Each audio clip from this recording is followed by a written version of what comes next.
Hello friends and welcome to Storytime. I'm Flyleaf the Book Fairy and today we're sitting in the sun in my beautiful storybook forest getting ready to read The Girl and the Wolf. I enjoyed this story very much and it reminded me of a very particular fairy tale, but I'm not going to tell you what it was until the end because I want to see if it reminds you of another story that you may have heard. The Girl and the Wolf was written by Katherena Vermette, a Metis Native American, and illustrated, it's another one, by Julie Flett, a Cree-Metis Native American. Are you ready to get started?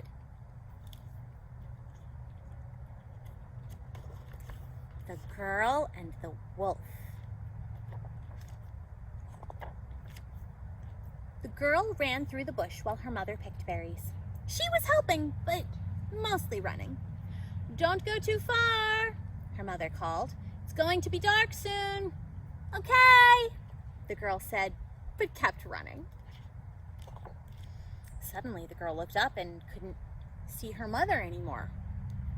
She panicked and looked one way, but didn't see her. She tried to calm down and looked the other way, but still couldn't see her.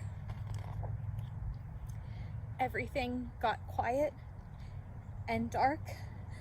The girl felt cold and scared. She didn't know what to do.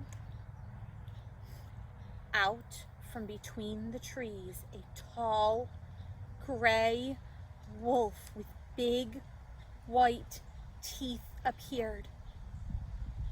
The girl was very still. "What are you doing out here by yourself?" asked the wolf. "I lost my mother," she said. "I can't see my way back." "You must be very scared, little one," said the wolf in a quiet voice. "Yes, I am," the girl told him. "Do you know the way back?" he asked. The girl shook her head. The wolf came up close and sniffed her. His wolf breath was hot and stank of meat. "I think I know where you come from, little one," said the wolf, "but it is almost dark. You must be hungry." "Yes, I am," the girl nodded and her stomach rumbled. "Do you know how to hunt?" asked the wolf. The girl shook her head. "What are you going to do?" asked the wolf. The girl looked around. Everything was quieter and darker. The girl felt very cold and very scared. "I don't know," she said sadly. "Would you know what to do?" "Yes, you do," the wolf told her. "Take a deep breath. Close your eyes, then look. What do you see?" The girl did what he said, and when she opened her eyes, she saw something that made her feel better. "I can eat those berries. They are safe to eat." The ones by the stream where the water is safe to drink, she pointed. "That's good, little one," said the wolf. "Let's go." The girl drank in gulps and ate 2 handfuls of berries. "Now, what are you going to do?" asked the wolf. The girl looked around. Everything was still quiet and pretty dark. "I don't know," she said sadly.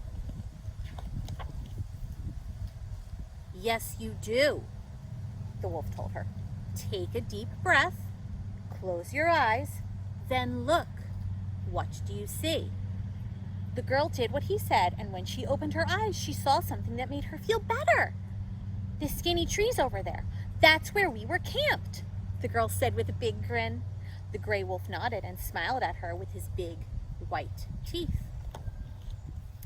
The girl started walking, but was really running. She ran to the air that smelled like her family. She laughed out loud and looked to her side, but did not see the gray wolf anywhere.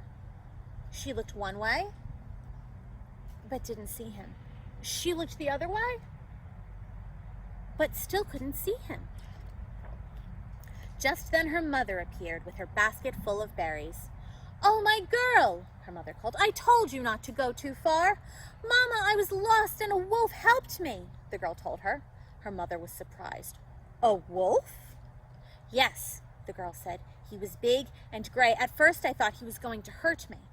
Her mother smiled. "Real wolves can hurt people, but I've heard old stories about wolves who help lost children, too." The girl smiled. She was glad the wolf had been the helping kind.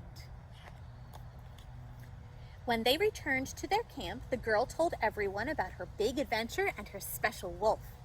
That night, she tied tobacco in red cloth and left it at the bush's edge, because she didn't know a better way to say thank you. The end. Now, did that story remind you of any other stories you may have heard? For me, it reminds me of Little Red Riding Hood. But I think I like this one a lot more. What about you? I hope you enjoyed this one, and I'll see you another day for another story. Goodbye, friends.